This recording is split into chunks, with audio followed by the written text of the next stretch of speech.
सामीन अंबर आपकी होस्ट आपके पसंदीदा शो जान है तो जहान है। इस वक्त आप हमें सुन रहे हैं हॉट एफएम 105 के स्टूडियो से लाइव। मेरा और आपका साथ 11 बजे तक रहेगा।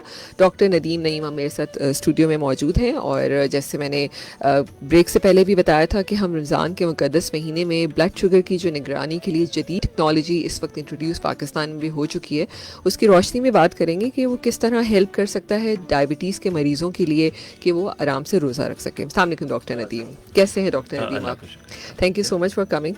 और डॉक्टर नदीम, बहुत ही एक अहम टेक्नोलॉजी इस वक्त पाकिस्तान में भी इंट्रोड्यूस हो चुकी है। पहले तो मैं ये जानना चाहूँगी कि जो ब्लड शुगर की मॉनिटरिंग है वो रमज़ान के महीने में डायबिटीज़ के मरीज़ों के लिए क्यों क्रूशल हो सकता है, क्यों प्रॉब्लम हो सकता है अगर हम उसकी मॉनिटरिंग ना करें तो? देखिए जी, इससे पहले अगर हम इस बात को डिस्कस कर लें कि बिना रमज़ान के महीने के ब्लड शुगर की मॉनिटरिंग क्यों क्रूशल है। ठीक है। नॉर्मली जब हम किसी की शुगर मॉनिटर कर रहे होते हैं, किसी की शुगर कंट्रोल करने की कोशिश कर रहे होते हैं, तो हमें दो चीज़ों से बड़ा डर लगता है। ठीक है, एक होता है हाइपोग्लाइसीमिया, शुगर का गिर जाना, जो कि बहुत खतरनाक ग्रेडेड कॉम्प्लिकेशन है, जिसकी वजह से बंदे को बहुत सारी बेहोशी की कैफियत तारी हो सकती है, आईसीयू में एडमिशन तक की नौबत आ सकती है। दूसरा हाइपरग्लाइसीमिया यानी शुगर का बढ़ जाना। अब शुगर बढ़ती है तो डेफिनेटली हमारी सारी ट्रीटमेंट स्ट्रेटजीज फेल हो रही होती हैं, फिर कॉम्प्लिकेशन डेवलप हो रही होती हैं, गुर्दों का ख़राब होना, आँखों का ख़राब होना, दिल के दौरे का पड़ना, सारी चीज़ें। तो हम इन दो चीज़ों से बचना चाहते हैं। अब हमें कैसे पता चलता है कि हम इन दो चीज़ों से बचे हुए हैं या नहीं बचे हुए? तो उसको हम लोग कहते हैं self monitoring of blood glucose, SMBGs।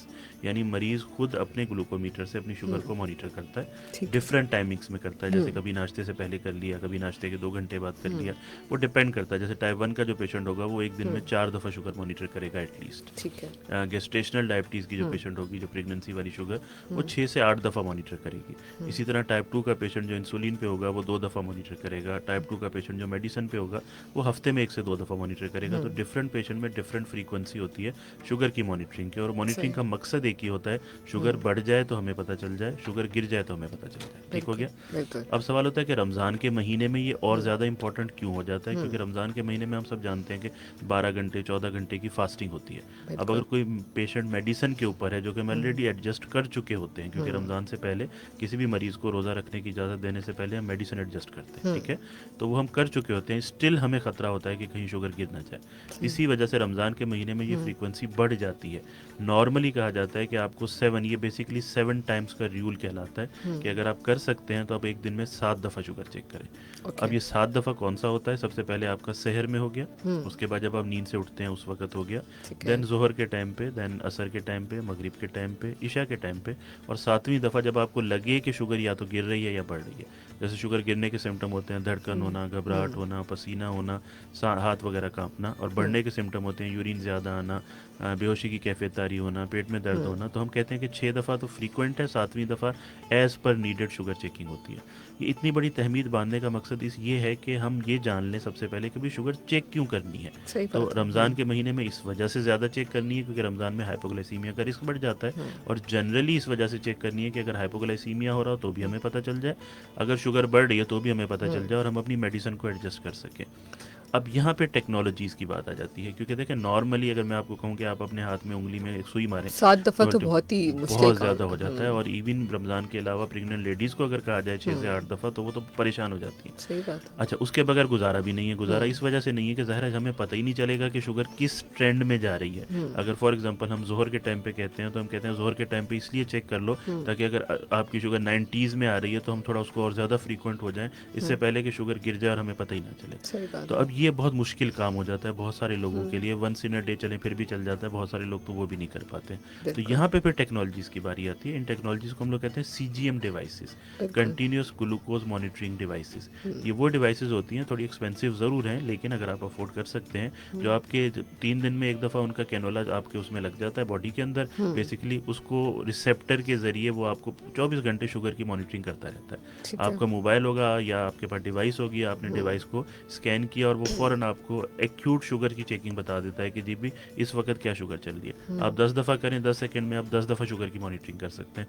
यानी सुई मारने की ज़रूरत नहीं पड़ती है, सिर्फ सही। 3 दिन में 1 दफ़ा बेसिकली वो कैनुला होता है जो इंसर्ट करना पड़ता है। अच्छा, 3 दिन के लिए वो चलता है 3 दिन के मतलब। लिए चलता है, ठीक उसके है। बाद फिर दोबारा दूसरा कर लेते हैं। तो यानी अगर आप समझ लें कि एक दिन में 50 दफ़ा भी शुगर चेक कर सकते हैं उस डिवाइस से, सिर्फ 3 दिन में 1 दफ़ा प्रिक करना होता है। तो वो ऑटोमेटिकली आपको शुगर बता रहा होता है। एग्जैक्टली देखिए इसमें डिफरेंट डिवाइसेस आती हैं। ठीक है, बहुत सारी डिवाइसेस होती हैं थोड़ी ज़्यादा एक्सपेंसिव हैं, वो तो आपको even hypo awareness, hypo alert, sugar गिर रही होगी आपको फ़ौरन जो है वो सिग्नल आएंगे, शुगर बढ़ रही होगी फ़ौरन सिग्नल आएंगे। सही। इवन अगर आपके पेरेंट के पास कोई मोबाइल मौजूद है, छोटे बच्चे होते हैं, तो वो पेरेंट्स को सिग्नल चला जाएगा, वो अपने ऑफिस में बैठे हैं तो वहाँ पे मैसेज चला जाएगा कि आपके बच्चे की शुगर गिर रही है। ये तो बहुत सोफिस्टिकेटेड एंड एक्सपेंसिव डिवाइसेस है, ठीक है। ठीक है।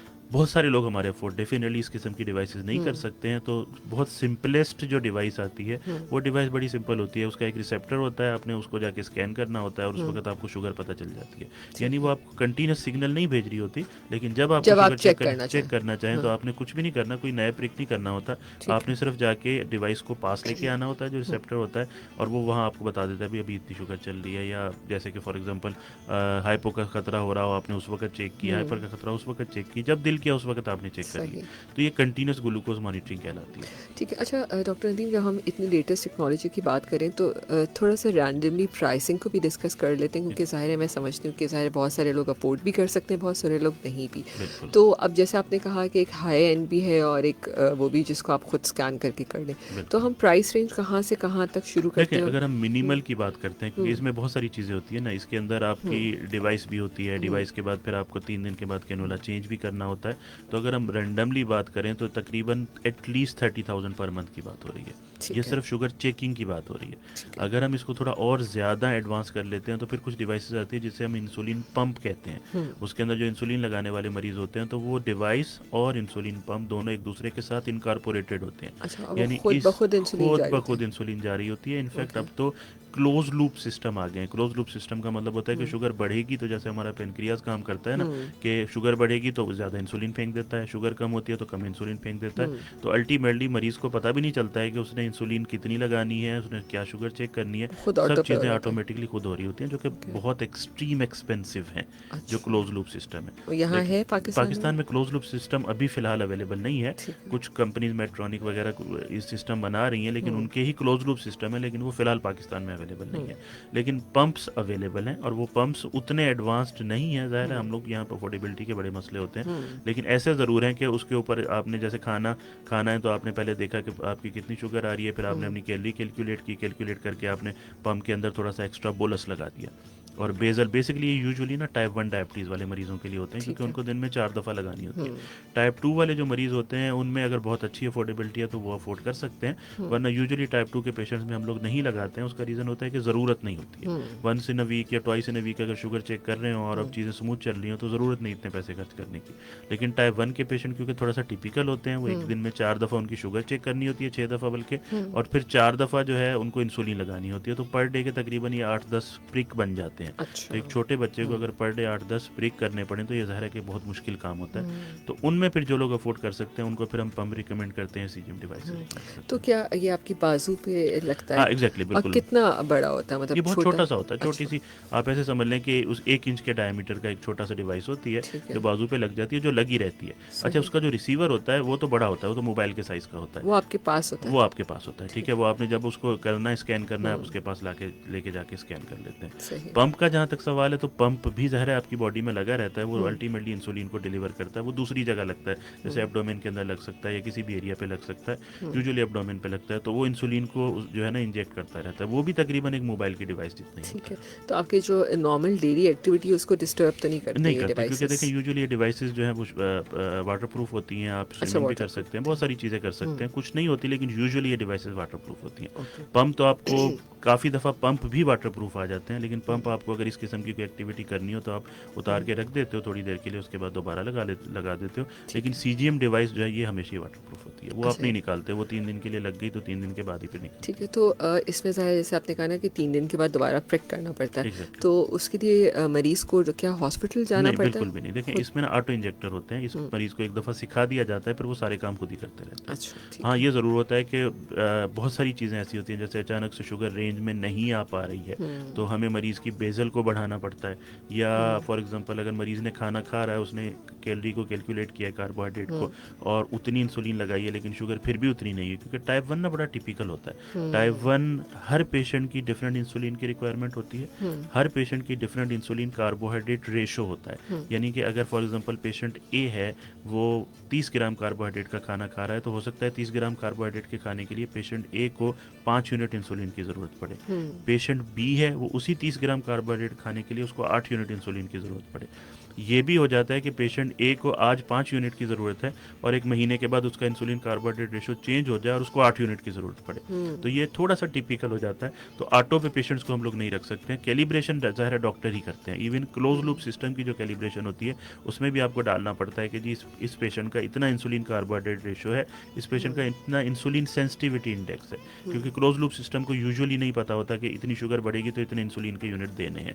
लेकिन क्योंकि ज़ाहिर है कि जब इंसुलिन सेंसिटिविटी इंडेक्स क्या होता है कि एक यूनिट इंसुलिन का कितनी ब्लड शुगर को डाउन ला सकता है, तो जब वो हम फीड कर देते हैं क्लोज लूप सिस्टम में, तो उसका फ़ायदा फिर डेफिनेटली ये होता है कि अगर फॉर एग्जांपल किसी की शुगर हमारे टारगेट से 50 बढ़ गई, तो 50 के ऊपर अगर उसका इंसुलिन सेंसिटिविटी इंडेक्स 15 या 20:1 है, तो आराम से 2.5 यूनिट या 2 यूनिट उसके इंजेक्ट हो जाएंगे। तो इस तरीके से ये वर्क करता है। बिल्कुल। इस फिर पेशेंट खुद भी स्मार्ट हो जाता है, आई थिंक कैलकुलेशन नहीं, पेशेंट स्मार्ट नहीं हो जाता, पेशेंट बहुत स्मार्ट हो जाता है। अच्छा, बहुत स्मार्ट हो जाता बहुत है, स्मार्ट हो जाता है, खुद से एडजस्टमेंट कर हाँ। लेता है। सीजीएम डिवाइसेस तो हमारे पास बहुत रेयर हैं, इवन मैंने भी 10-12 दफ़े ही लगाई है। पम्प्स 1-2 दफ़ा लगाए हैं, तो क्योंकि अफोर्डेबिलिटी के बहुत सीवियर इश्यूज होते हैं हमारे पास। लेकिन अगर मैं जनरली पेशेंट के स्मार्ट होने की बात करूँ, तो टाइप 1 के स्पेशली बच्चे हमारे पास जो आते हैं, जो 6 साल 8 साल की उम्र से जिनको शुगर होती है, वो 1 से 1.5 साल में इतने स्मार्ट हो जाते हैं कि वो हमें सिखा रहे होते हैं। एक बच्ची स्टिल मुझे याद है कि मैं उसका इंसुलिन कार्बोहाइड्रेट रेशो कैलकुलेट कर रहा था, तो मैंने एक जगह पे गलती की, तो उसने फिर मुझे वो किया, सर आप ये गलती कर रहे हैं, ये इसको ऐसे नहीं ऐसे करें, क्योंकि देखिए मेरे टोटल यूनिट इतने हैं और आपने ये 1800 से डिवाइड नहीं करना था, आपने ये 1500 से डिवाइड करना था, क्योंकि मेरी ह्यूमन इंसुलिन है।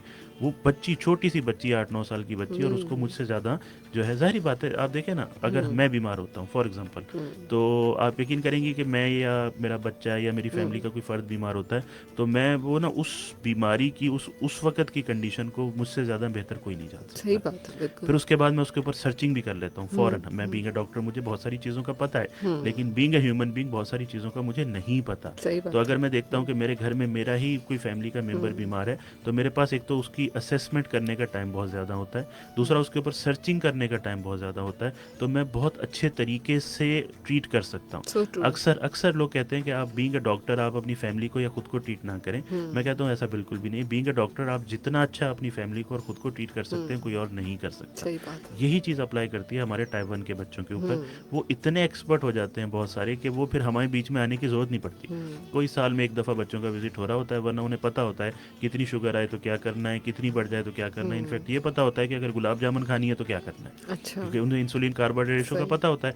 तो उन्हें पता होता है कि गुलाब जामुन में इतने कार्बोहाइड्रेट है, तो मैं अगर 6 यूनिट लगा रही हूँ, तो मैंने अगर गुलाब जामुन खाने का दिल कर रहा है, तो चलो ठीक है, गुलाब जामुन की मैंने कार्बोहाइड्रेट के अगर मैं मुताबिक एक्स्ट्रा करके लगा दी। एक्स्ट्रा 2 यूनिट लगा लिए, तो वो बड़े एक्सपर्ट हो जाते हैं। अच्छा, एक और चीज़ बताएं डॉक्टर नदीम, मतलब ये आपने कहा कि यूजुअली मैंने ये भी सुना है कि जो इंसुलिन के मरीज़ होते हैं वो मीठा कुछ ज़्यादा खा भी लेते हैं, ठीक है, तो या उनको जब लगानी होती है तो उनको ऐसा लगता है कि उनको मीठा खाने की ज़रूरत होती है, और जो टैबलेट खा रहे होते हैं वो बेचारे डर डर के ही खा रहे होते हैं, तो ऐसा क्यों है? मतलब देखिए, इसमें 2 चीज़ें हैं। टैबलेट्स की डोजेस फिक्स होती हैं, ठीक है। दूसरा, टैबलेट 24 आवर काम करती है।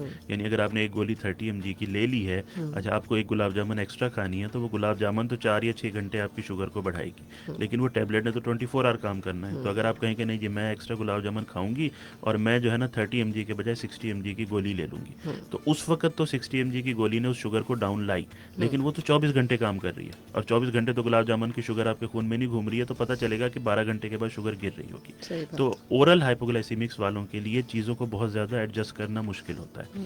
अच्छा, एक और इम्पॉर्टेंट चीज़ है, टाइप 2 डायबिटीज़ के जो पेशेंट होते हैं, जो इंसुलिन के ऊपर होते हैं, उनको भी हम अलो नहीं करते हैं कि वो इस किस्म के काम करें। उसका रीज़न होता है कि टाइप 2 डायबिटीज़ की पैथोफिजियोलॉजी ऐसी है कि उसमें इंसुलिन कार्बोहाइड्रेट रेशो कैलकुलेट करना ऑलमोस्ट इम्पॉसिबल होता है। रीज़न बीइंग क्योंकि उसमें सिर्फ इंसुलिन की डिफिशिएंसी नहीं होती, इंसुलिन रेजिस्टेंस भी होती है। तो हमें नहीं पता चलता कि इस पेशेंट के अंदर क्या ICR बनेगा। तो टाइप 2 के पेशेंट्स को हम अलो नहीं करते कि वो गुलाब जामुन खाते फिरें और 2-2 यूनिट इंसुलिन के एक्स्ट्रा लगा लें। टाइप 1 वालों को हम डेफिनेटली अलो कर देते हैं, वो भी एक लिमिटेड क्वांटिटी में, क्योंकि देखिए उनमें रेजिस्टेंस नहीं होती, सही तो बात है। उनकी चीज़ें फिक्स होती हैं, उन्हें पता होता है 2 यूनिट एक्स्ट्रा लगा लूँगा काम हो जाएगा। इवन मेरे जो टाइप 1 के बच्चे हैं, हम तो उन्हें आइसक्रीम भी अलो कर देते हैं और हम तो उन्हें कहते हैं कि आप चले शरबत भी पी लें, कुछ नहीं होता। तो अप टू सम एक्सटेंट, ये नहीं है कि बस सब कुछ ही वो खुल के खाना सही शुरू बात है, कर दें, कभी लेकिन जब अप दिल टू चाह सम रहा है फिर वो एक्सटेंट इंसुलिन भी ऐड कर रहे इंसुलिन होते हैं ऐड ना। कर रहे होते हाँ, हैं। एग्जैक्टली तो ये टाइप 1 वालों के लिए अच्छा होता है, टाइप 2 वालों को हम यूजुअली इस किस्म की चीज़ें अलो नहीं करते। बिल्कुल सामीन, आज का बहुत ही ज़बरदस्त टॉपिक है। हमने बहुत सारी चीज़ें जो हमने इन 5 शोज़ में डिस्कस नहीं की, मैंने सोचा कि हम जो जदीद टेक्नोलॉजी के साथ किस तरह रमज़ान में मदद मिल सकती है वो भी डॉक्टर नदीम ने बताया हमें। इसके साथ साथ हम और भी चीज़ों को डिस्कस करेंगे जो चीज़ रह गई। अगर आपके जहन में भी कोई भी ऐसा सवाल हो जो आप समझते हो कि रमज़ान और डायबिटीज़ के हवाले से है और मैंने उस पर बात नहीं की या डॉक्टर्स नहीं बता सके, तो प्लीज़ आप ज़रूर कॉल कीजिए 02111000105 के ऊपर। अच्छा डॉक्टर नदीम, हम बात कर रहे थे इंसुलिन के बारे में। अभी भी कन्फ्यूजन है लोगों को कि इंसुलिन वाले मरीज़ रोज़ा रख सकते हैं या नहीं रख सकते। देखिए, इसमें ना सिर्फ हम जनरलाइज नहीं कर सकते चीज़ों को कि क्या इंसुलिन वाले मरीज़ रोज़ा ना रखें। इसका जवाब है कि नहीं रख सकते हैं। क्या सब इंसुलिन वाले मरीज़ रोज़ा रख सकते हैं? इसका जवाब है नहीं, सब नहीं रख सकते। ठीक है, इसमें IDF डार गाइडलाइन जो 2021 में आई थी, उन्होंने एक बड़ा अच्छा सा हमें रिस्क कैलकुलेटर दे दिया है, रिस्क स्कोर दे दिया है। उस रिस्क स्कोर में डिफरेंट तरह की इंसुलिन यूज़ करने वाले मरीज़ों को डिफरेंट पॉइंट्स दिए गए हैं। जो दिन में 1 दफ़ा यूज़ कर रहे हैं उनके डिफरेंट पॉइंट्स हैं, जो दिन में 4 दफ़ा यूज़ कर रहे हैं उनके डिफरेंट पॉइंट्स हैं, जो प्री मिक्सड यूज़ कर रहे हैं उनके डिफरेंट पॉइंट्स हैं। तो सिर्फ उन पॉइंट्स की बेस पे हम किसी को अलो या डिसअलो नहीं कर सकते, क्योंकि एटलीस्ट आपको 6 पॉइंट्स चाहिए होते हैं किसी को स्ट्रिक्टली डिसअलो करने के लिए।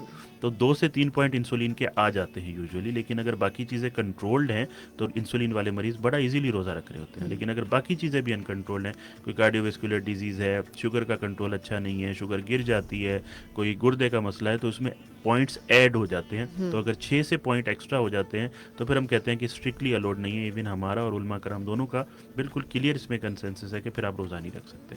लेकिन इंसुलिन वाले मरीज़ अगर बाकी चीज़ें कंट्रोल्ड हैं तो ज़ाहिर स्कोर तकरीबन 3 के आसपास बनता है, तो वो रोज़ा रख सकते हैं। सही। अच्छा, एक और सवाल है। सवाल अच्छा है कि जो डिजिटल ऐप्स इस वक्त मौजूद हैं, जो भी मॉनिटर्स हैं जो हम लगा लेते हैं, अच्छा एज के लिहाज से मॉनिटरिंग में जो रीडिंग्स है ना उसमें क्या फ़र्क पड़ता है?